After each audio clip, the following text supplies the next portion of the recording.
got a minute? I don't know, what time is it? We got it.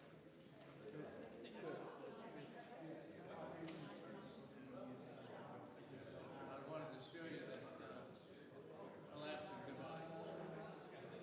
Oh, we will do that.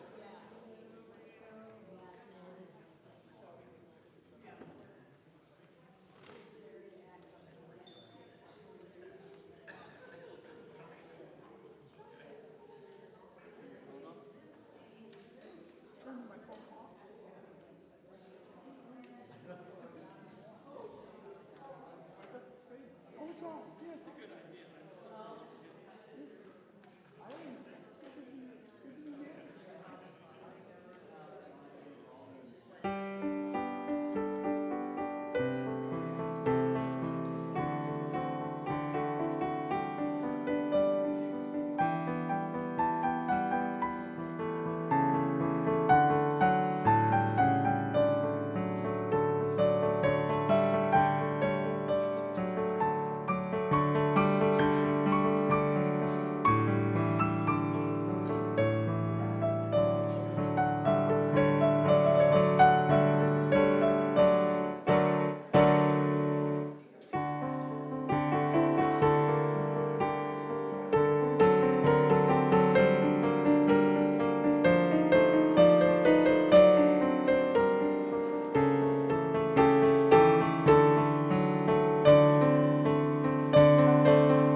Good morning. I'm Herb Heathcote. I'm a treasurer and a member of the Board of Trustees. I have 4 announcements this morning. As of today, we're no longer requiring masks while singing. If you're comfortable wearing a mask, you're still welcome to wear one. Following today's service, Reverend Barry Andrews and Reverend Zachary Vinson will be offering a discussion on the proposed Article 2 changes being considered by this year's General Assembly. You're invited to come learn about this topic and share your opinion on the proposal. There's a drum-making workshop being offered by the Suquamish tribe on May 11th between 11 and 6 p.m.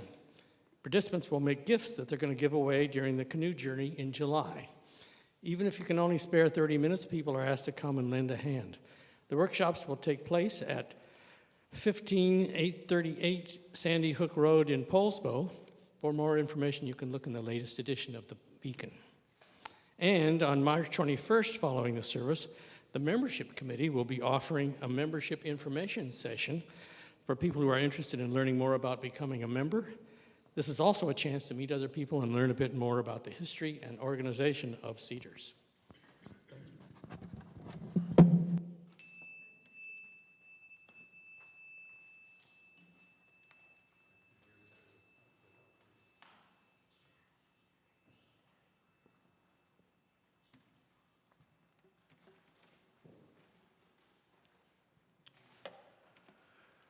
For our opening words this morning, I'd like to offer reading number 580 in the back of our hymnal. These are words by Mark Morrison Reed. Bless you. The central task of the religious community is to unveil the bonds that bind each to all. There is a connectedness, a relationship discovered amid the particulars of our own lives and the lives of others. Once felt, it inspires us to act for justice. It is the church that assures us that we are not struggling for justice on our own, but as members of a larger community. The religious community is essential, for alone our vision is too narrow to see all that must be seen, and our strength too limited to do all that must be done. Together, our vision widens, and our strength is renewed. Together, we come together to live in this spirit, to live together as a community. Come, let us worship together.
Good morning. I'm Mike Cox. I'm your worship associate today. And Audrey, thank you very much for setting the tone for the day as always. And in preparing for this service, I read about the Church of the Flying Spaghetti Monster. I don't know if anybody did, but that's kind of the genesis, I think, of this service. And interesting read. But after reading it, I had 3 questions that I want to talk about. 1, what's a church? Are these people churches? 2nd, are we a church? And the 3rd, I think is not more important, but for me is why I am uncomfortable telling people I go to church. So to start, the first 2, what is a church? I went to the source of all wisdom, and what is that? What's the source of all wisdom? ChatGPT. For those of you who don't know about it and living under a rock, it's the newest wisdom of all. So what they say, what is a church? ChatGPT says a church is a building or place of worship for people who follow the Christian religion. It is typically a place where Christians gather to participate in religious ceremonies such as prayer, singing hymns, reading religious texts like the Bible, and listening to sermons delivered by a religious leader such as a priest, pastor, or a minister. Okay, so that's what a church is. So then you ask yourself, are we a church?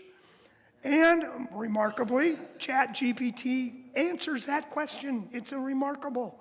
It says, and I quote, Unitarian Universalists can be considered a church. Can be. There you go, qualifier. Because they share a commitment to promoting the inherent worth and dignity of every person, working for social justice and equity, and respecting the interdependent web of existence of which we are all a part. Obviously, they looked at our 7 principles, but still, they, whoever the heck they are, I don't even know who they are. Maybe Gregory could tell us who they are. But anyway, so thank goodness we're a church, according to the Fountain of Wisdom. So now let's get to the more, I think, a little more interesting is, why am I uncomfortable telling people I go to church? A little background, like we always have on any of these things. When I was a kid, I didn't go to church, but a lot of my friends did. And even back then, they would tell me stories, and I would say, man, this is like indoctrination. They're telling you stuff that who knows if it's true. And here I was a 10, 11-year-old kid. And so I started out from that basis. And many of you know I went to Africa, lived for many years. And a number of the people I worked with, I worked in a mission school.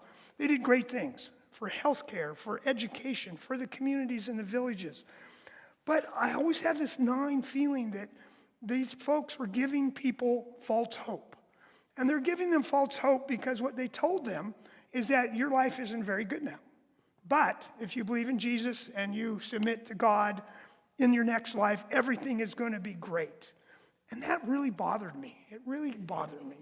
And so more recently, when I tell people I'm going to church on Sunday, many of my friends who are liberal have this quizzical look like, Cox, you're going to church? What the hell happened to you? Sorry, little guys. What happened to you? And so I then caveat it by saying, oh, but it's a Unitarian Universalist church. And a number of them go, well, that's, of course, the one I would go to. But then there's others who go, okay, now tell me, do you pray? Is there dogma? Or are you a cult? And I can safely say, Reverend Zachary, we're not a cult. But maybe ChatGPT, I'll check it to see if that's really it. But over time now, the number of years I've been here, I'm starting to get more comfortable saying I go to church. And for me, it really isn't, I use church as a shortcut when people ask me what I'm doing on Sundays. But, and this isn't a deep revelation, but that's not why I come. We call it church, we call fellowship, we call a building. I don't really care. For me, I come really for three reasons. One is the community of shared values and the strength that that really provides to me. The second, I come because I learn and I grow and I learn more about where I fit in the world. And that to me is really important.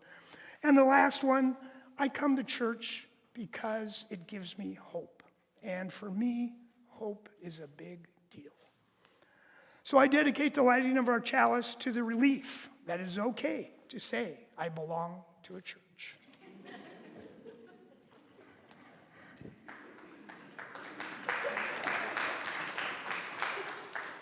So please, no, that's the last one. No, that's not right. Okay, we're going to read the affirmation. Sorry, I do this a lot of times in the past, but I'm a little rusty now. So repeat after me. As we come together to worship, we remind ourselves to treat all people kindly because we are one family, to take good care of the earth because it is our home, and to live lives of love and goodness because that is how we will all become the best that we can be. Now, if you would rise as able and willing, we're going to sing Morning is Broken, which I remember is Cat Stevens' song, but others may remember it differently. If you want a mask, Tyler in the back can bring a mask. Raise your hand. And Alan, lead us to it.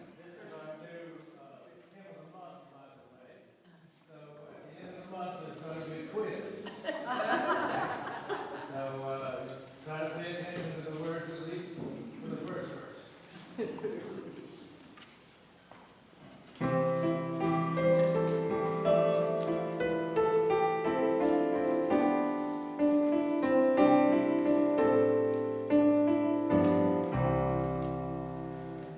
Morning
I thought since today we're exploring this idea of absurdity, we might have a little bit of fun and do something absurd ourselves. So I want to invite us to play a game. And if you are comfortable playing the game, I'd invite you to come up here. If not, you're welcome to stay in your seats. But I'm encouraging everyone to play. So anyone who would like to join me, you're welcome to come up. And anyone who would like to remain seated, you're welcome to do that. So you know those times in life where it can be frustrating, where every time that you suggest something or want to do something, it's met with the response, no. Have you ever experienced that? No, you can't do that. No, no, no. Have you? Yeah. So this game is all about yes. And we can actually all face this way so we can give them all a show. So what we're going to do is one of us is going to take a turn and we're going to call out something. Like, let's go swimming. And everyone is going to respond, including all of you out there if you'd like, yes, let's. And then we'll pretend to go swimming for a while and get really into it however you want. Maybe you swim like this. And then, when it feels right, after a little bit of time, someone else gets to call out the next activity. Maybe they would say, let's walk the dog. And we all say, yes, let's.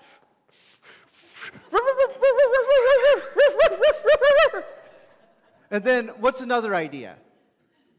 What's something else we could do? Let's play checkers. Yes, let's. And everyone gets to play. And then when you're ready, call out the next one. Yes, let's.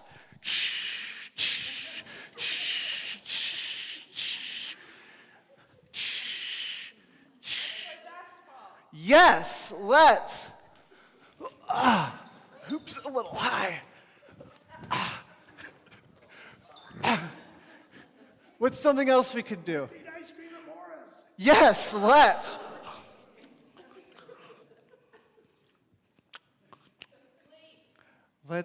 Yes, let's.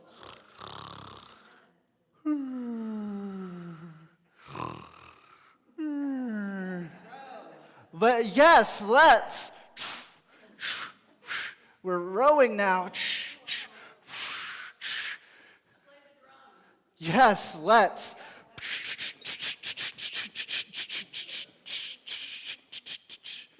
Let's wash the dishes. Yes, let's.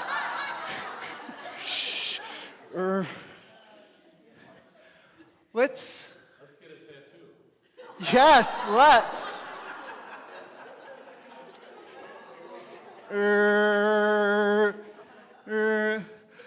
Let's go back to our seats. Yes, let's. So now is the time in our service where we send our young and young at heart to do their RU lessons of the day. So I want to invite you to join me in sending them out to their activities. We're going to do a call and repeat song. And so I will offer a line and then invite you to repeat the line. And we'll see how this goes. First, yes, let's.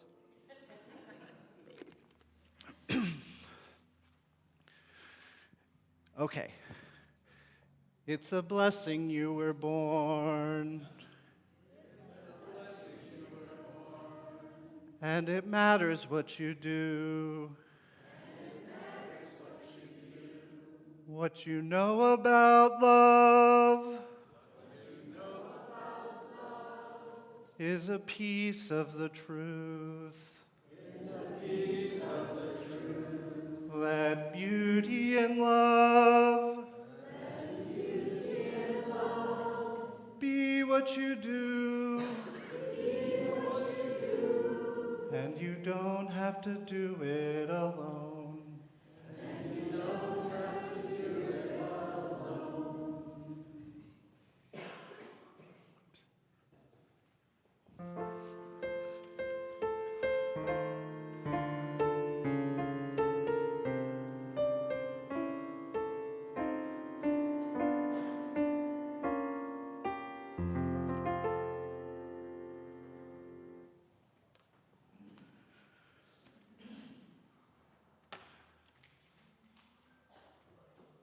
The words for today's centering moment are excerpted from a longer text. It's a prayer titled, "Glory to God for All Things." The origin story of this particular prayer is that it was found on the person of Father Gregory Petrov, an Orthodox priest, after his death in a Soviet prison camp.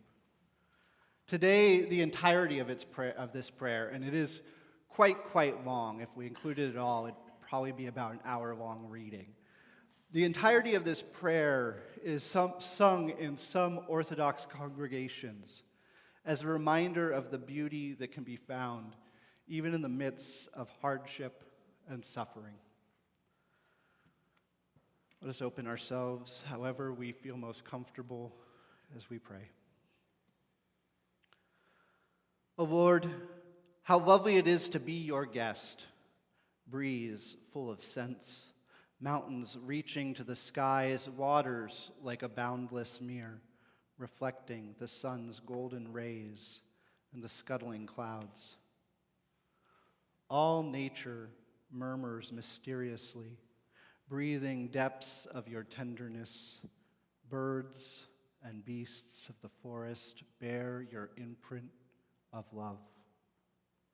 Blessed are you, Mother Earth, and your fleeting loveliness, which wakens our yearnings for happiness that will last forever, in the land where, amidst the beauty that grows not old, rings out the cry, Alleluia. What sort of praise can I give you? I have never heard the song of cherubim, a joy reserved for the spirits above. But I know the praise that nature sings to you. In winter, I have beheld how silently in the moonlight the whole earth offers you prayer. Clad in its white mantle of snow, sparkling like diamonds, I have seen how the rising sun rejoices in you, how the song of the birds is a chorus of praise. I have heard the mysterious mutterings of the forest about you, and the winds singing your praise as they stir the waters. I have understood how the choirs of stars proclaimed your glory as they move forever in the depths of infinite space. You have brought me into life as into an enchanted paradise. We have seen the sky like a chalice of deepest blue, where the azure heights the birds are singing. We have listened to the soothing murmur of the forest and the melodious music of the streams. We have tasted fruit of fine flavor and the sweet scented honey. We can live very well on earth. Glory to the feast day of harvest. Glory to the perfume of lilies and roses. Glory to each different taste of berry and fruit. Glory to the sparkling silver of early morning dew. Glory for the joy of dawn's awakening. Glory for new life each day brings. Glory to you, O Creator, from age to age. May these words be a reminder of the beauty that exists even in the hard and difficult times of life. May it be so.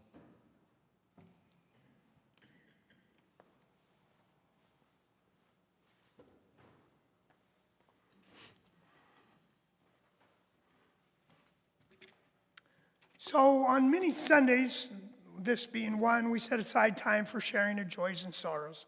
If you have a joy or sorrow, I ask you to come up and share briefly a joy or a sorrow that you might have. If you have a sorrow, place a stone in the bowl. If you have a joy, pour some water into the bowl. Just as a reminder, the folks at home, this part of the service is neither live streamed nor recorded.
number 128, For All That Is Our Life. Alan, take it away.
No, I love that song. Thank you, Audrey. That was great.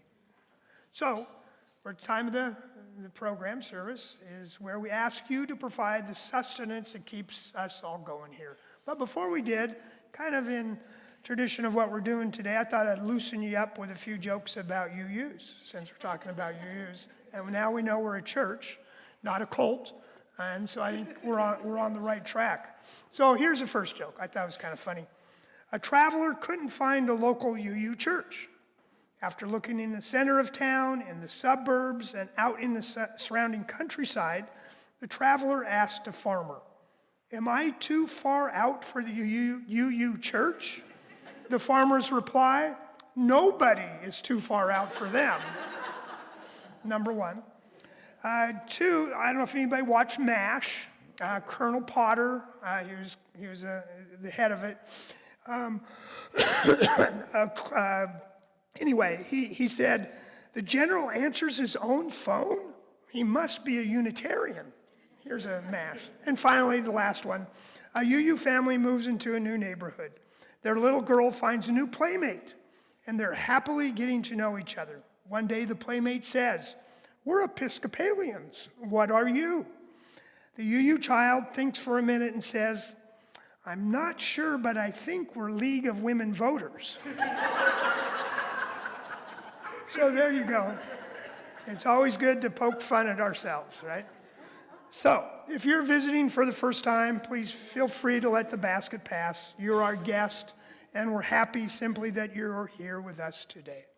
So would our usher, please come forward with the baskets and go from there. So thank you.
Thank you for the gifts.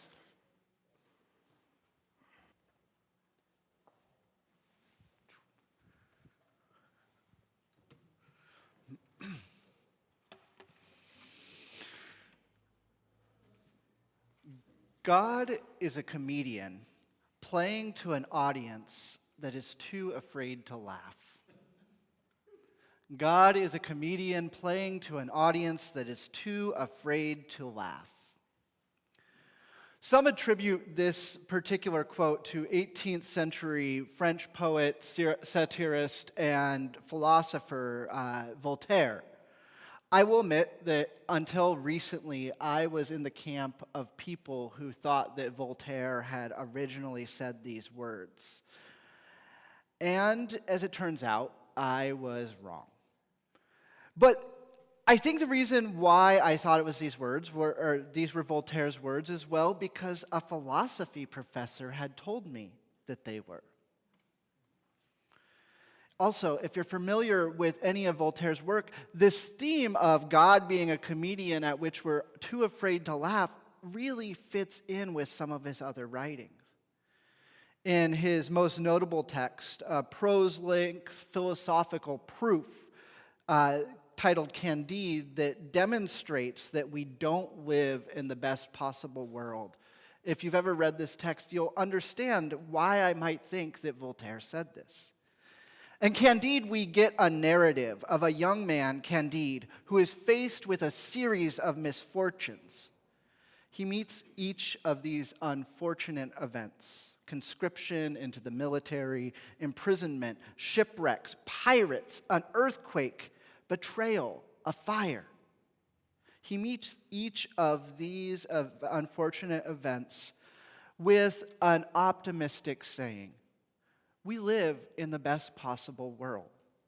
Every time a tragedy struck, he would say, we live in the best possible world.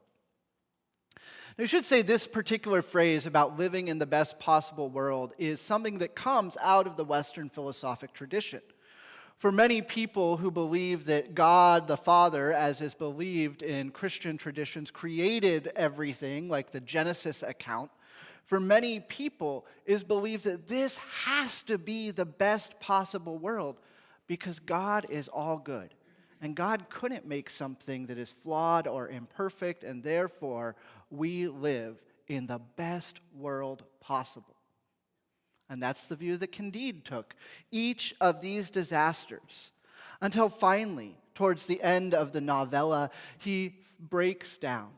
He lets his optimism slip away and admits to all of those around him that this is not the best possible world.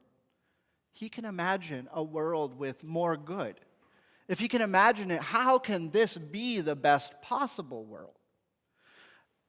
Casting off this optimism, Candide transitions and takes up a new stance. At the end of this novella, he says that it is our task while here on earth to cultivate our garden, or toil and work to make the world the best that it can be.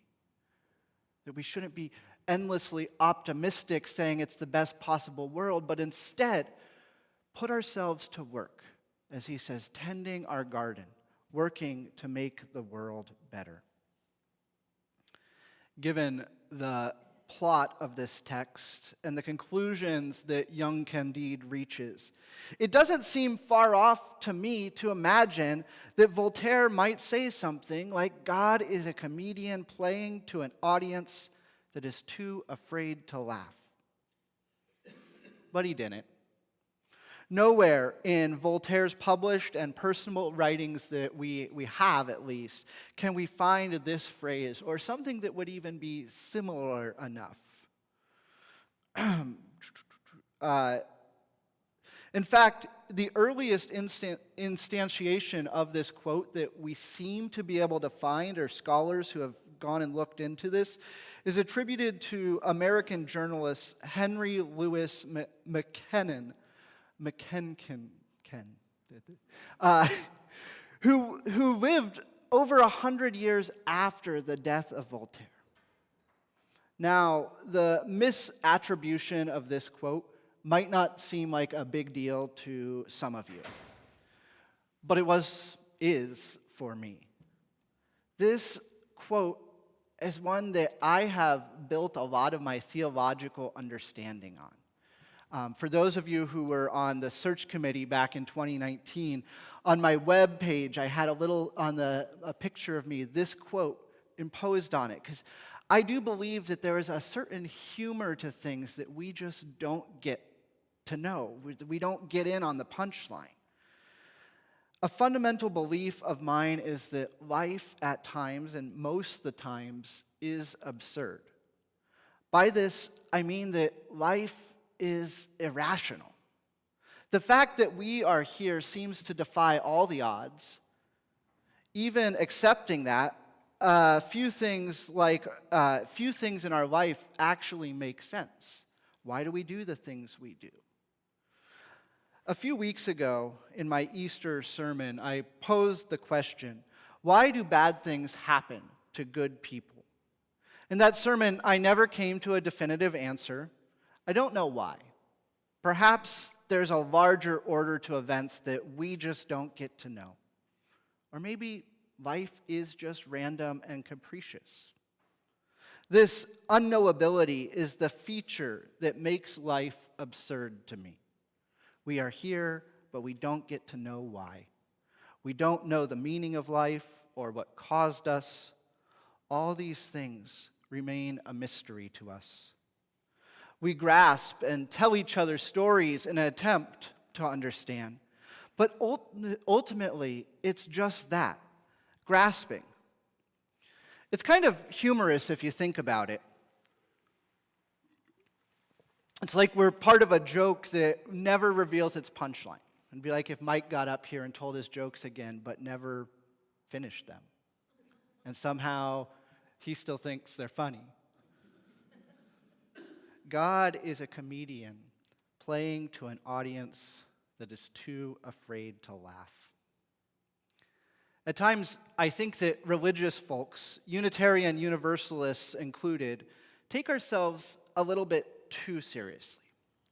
Don't get me wrong, I think that what we do is serious and it matters, and how we move and act together in the world matters. I'm a minister. I do this because it's my calling. It's what I feel is what I'm supposed to do. It's hard not to take what I do seriously. I care about this community, our larger faith, and the way that I personally live my values in the world. And at the same time, I hold the possibility that I could be wrong. That any of the assumptions I made about the right values or choices could be wrong. No, I don't believe that, but I could be wrong. And claims competing for the same truth proposition cannot always be held on the same level. In logic, there's an argumentative form. It goes something like this. If A, then B. A, therefore B. This form is known as modus ponens. It means the mode of positioning or placing. The idea behind this form is that it is a valid logical form. It's one of the first forms that is taught to students in logic classes. And apparently, if each of the premises of this argument are true, the conclusion by the structure of the form also has to be true. So if I said, if it is raining, then we will need umbrellas. It is raining, we need umbrellas. That would be the sort of argument there. It's based on this idea that all of these premises have to be true. But the interesting thing is that in a logical argument, when you do something with the premises and introduce a contradiction, suddenly anything can be derived, any assumption can be derived, any conclusion can be reached using that argument.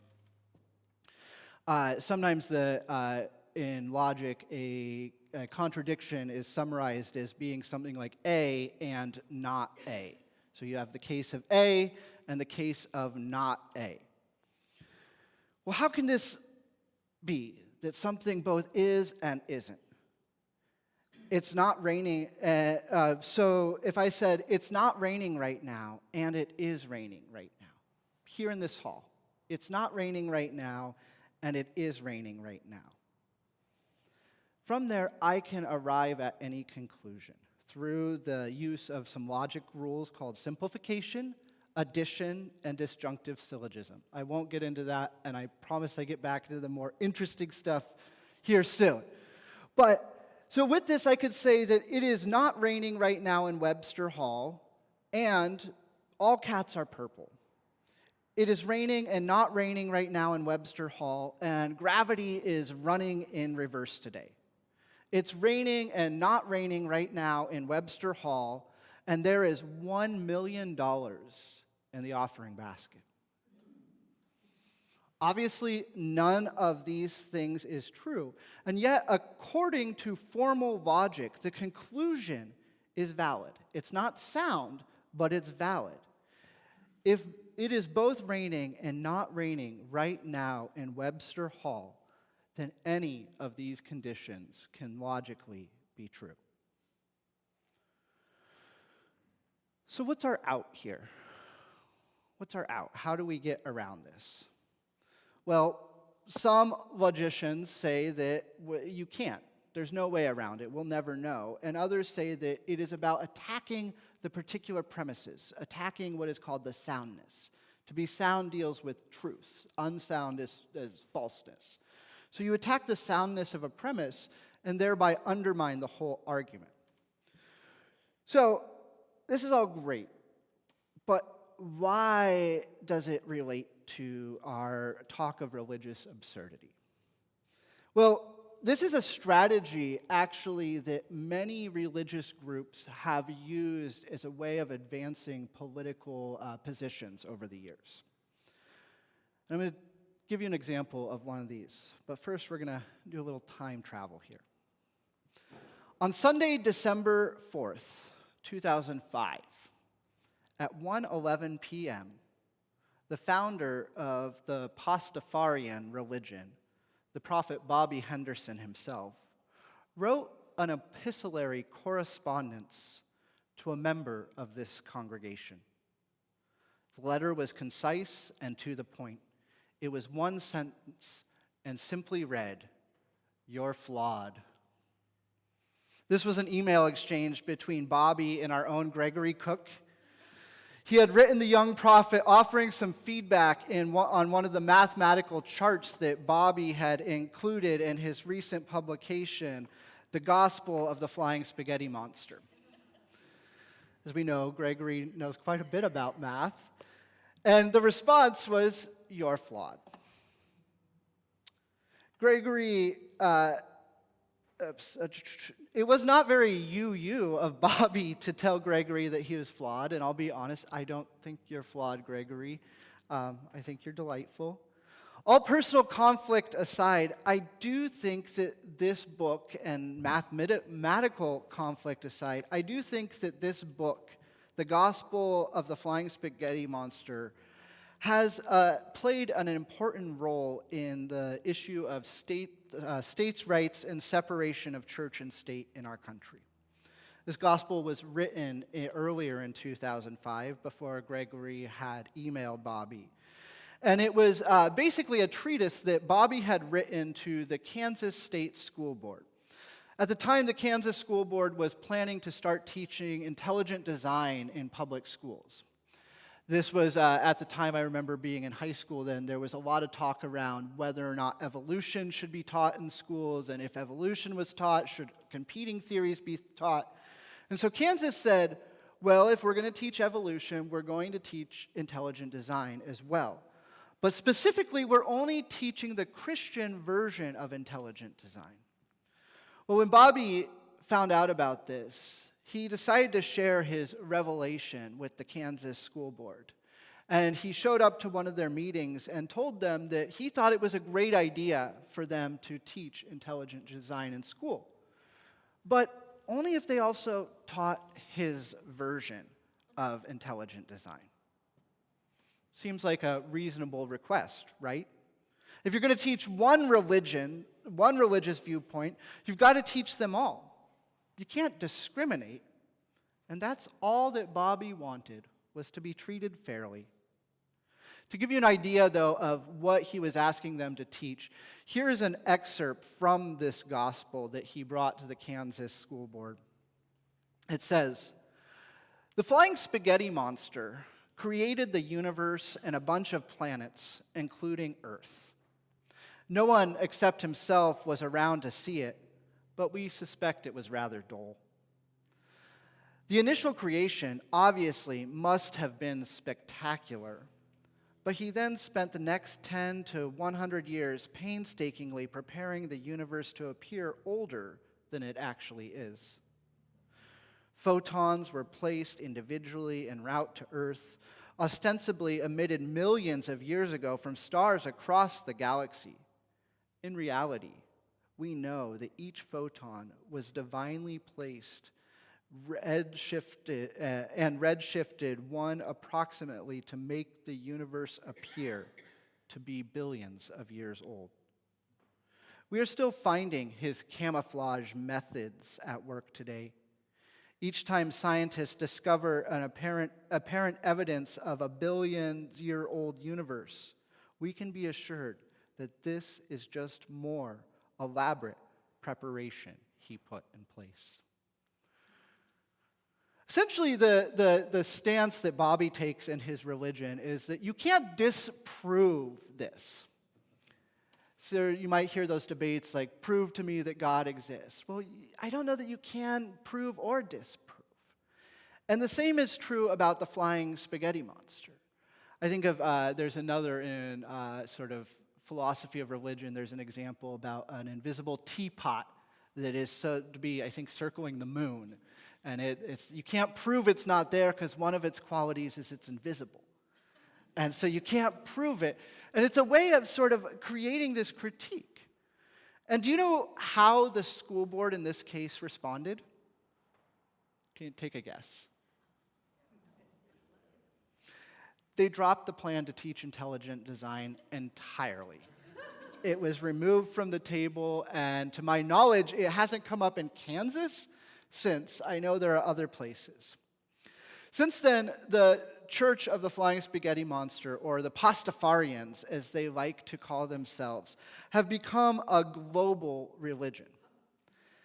They have done a lot to advance both religious rights and to advocate for the separation of church and state.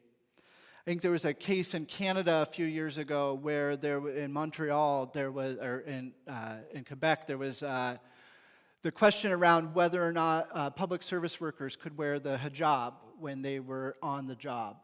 And the Pastafarians' response to this was to wear a colander on their head. It's our sacred regalia.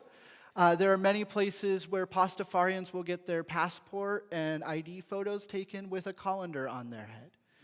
And they've done it as a way of advancing the right for other religious groups to have that same treatment. And they take it to this absurd place and have some fun with it.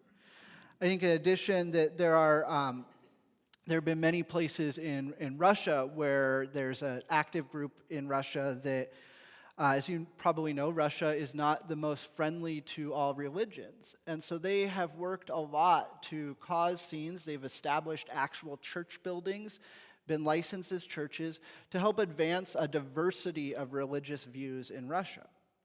Now, the thing that I find really interesting about all of this is if you ask most people who identify as Pastafarians whether or not they really believe this, I think most of them have, at least in my experience, said no.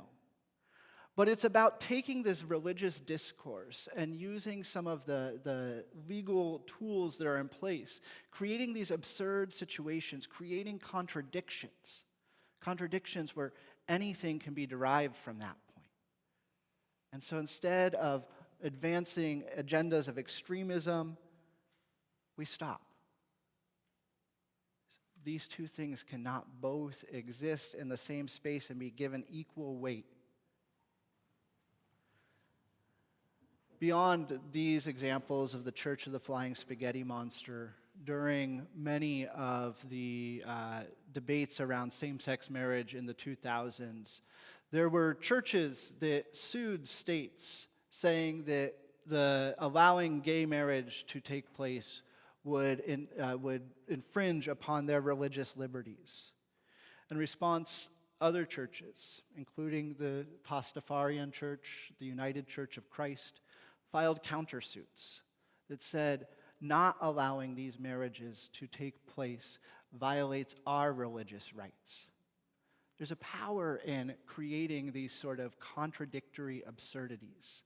And I think that in a world that feels so serious all the time, to have a little bit of fun, to be a little bit playful in the way that we advocate for social issues, and to live our faith out in the world in a way that we are not afraid to tell people that we're a church, even though we believe a little differently, to the glory of life.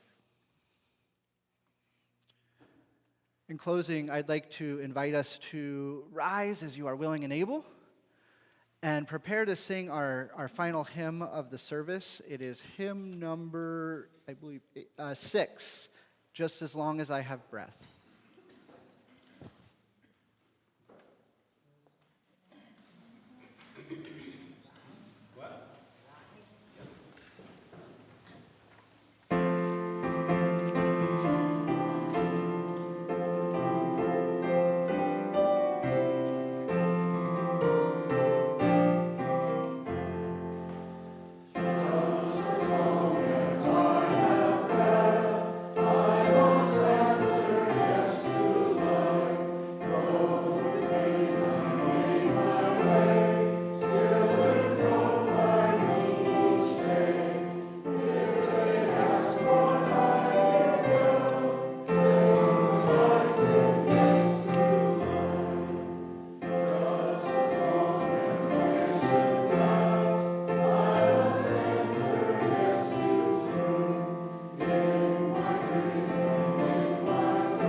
So please repeat after me as I extinguish the flame of our chalice. We extinguish this flame, but not the light of truth. The warmth of community. Or the fire of commitment.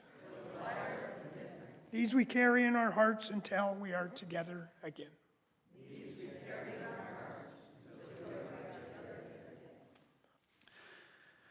Our service has ended, but our service to the world and one another begins anew.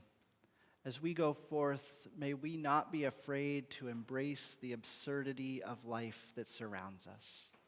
May it be so.